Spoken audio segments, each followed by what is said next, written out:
उसके बारे में जानकारी करेंगे। आप देखेंगे वृत्त में इसका केंद्र O, स्पर्श रेखा XY है। ये हमको प्रूफ करना है कि केंद्र से स्पर्श बिंदु को मिलाने वाली रेखा किसी भी वृत्त के केंद्र से उसके स्पर्श बिंदु को मिलाने वाली रेखा जो है वह स्पर्श रेखा पर लंब होती है, यानी 90 डिग्री एंगल बनाती है। चित्र में आप देख रहे हैं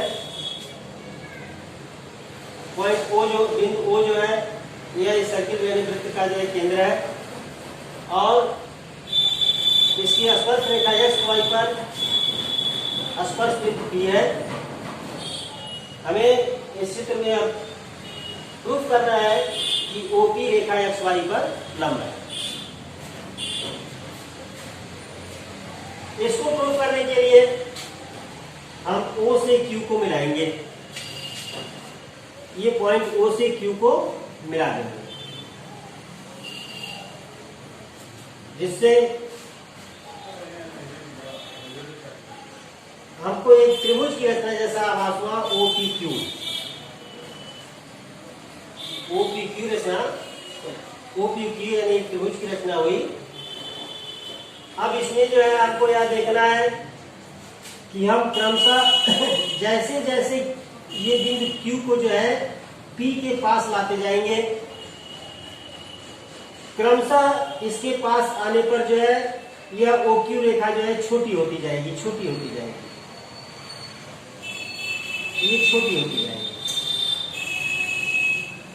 होती जाएगी।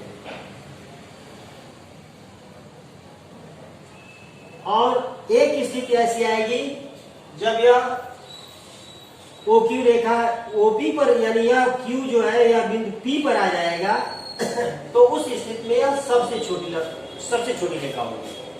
OP की लंबाई जो है सबसे छोटी होगी जब यह बिंदु Q जो है यह P पर आएगा। तो हम यह जानते हैं कि किसी रेखा पर बाह्य बिंदु से उस रेखा को मिलाने वाली सबसे छोटी रेखा जो होती है वह उस रेखा पर लंबवत होती है, लंब रेखा होती है। यानी किसी भी रेखा पर उसके बाह्य बिंदु से बाहर स्थित बिंदु से जो रेखा पर मिलाने वाली सबसे छोटी रेखा वह लंब रेखा या लंब रेखा कहलाती है। क्योंकि यहाँ जैसे ही हम पॉइंट P यानी Q जो है P पर आएगा, अब P से फिर अगर हम इसको आगे बढ़ाते हैं तो यह जो है अब इसकी लंबाई जो है बढ़े रहेगी। इसलिए जो है यह OP जो है ये XY पर सबसे छोटी दूरी है, सबसे छोटी लंबाई की रेखा है।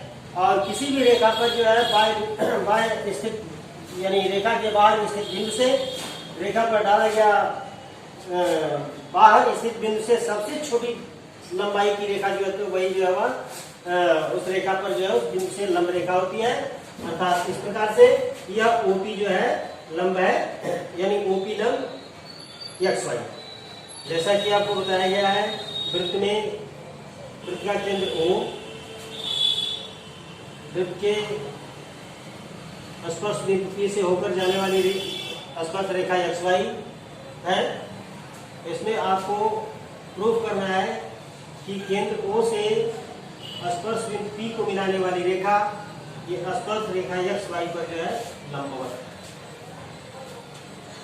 है। इसको प्रूफ करने के लिए हम क्या करेंगे, यह केंद्र बिंदु O से जो है स्पर्श रेखा XY पर स्थित एक बिंदु Q लेंगे और उस Q से O को मिला देंगे, अब आप देखेंगे कि ये OQ की जो लंबाई है, इस Q को क्रमशः जो है हम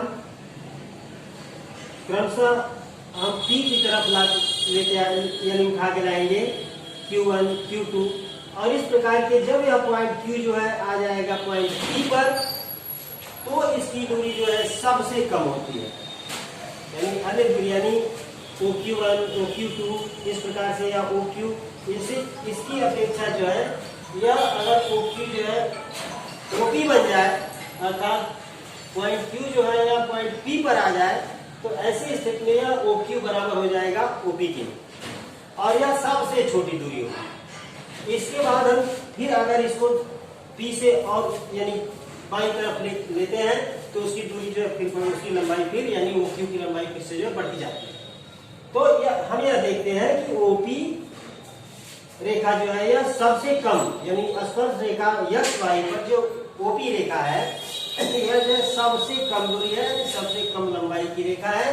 और क्योंकि किसी भी रेखा पर रेखा के बाहर स्थित यानी रेखा XY पर रेखा के बाहर स्थित बिंदु से जो है जो लंबी दूरी होती है उसकी लंबाई जो है सबसे कम होती है। तो सबसे कम लंबाई वाली रेखा OP जो है, क्योंकि XY रेखा के बाहर स्थित बिंदु से सबसे कम लंबाई वाली रेखा यह OP है, इसलिए OP जो है यह रेखा XY पर लंब रेखा है, लंबवत रेखा होगी, अर्थात यानी रेखा OP लंब। आज का क्लास यही समाप्त हुआ और अगले क्लास में जो है हम आप लोगों को एक्सरसाइज के साथ मिलेंगे। धन्यवाद।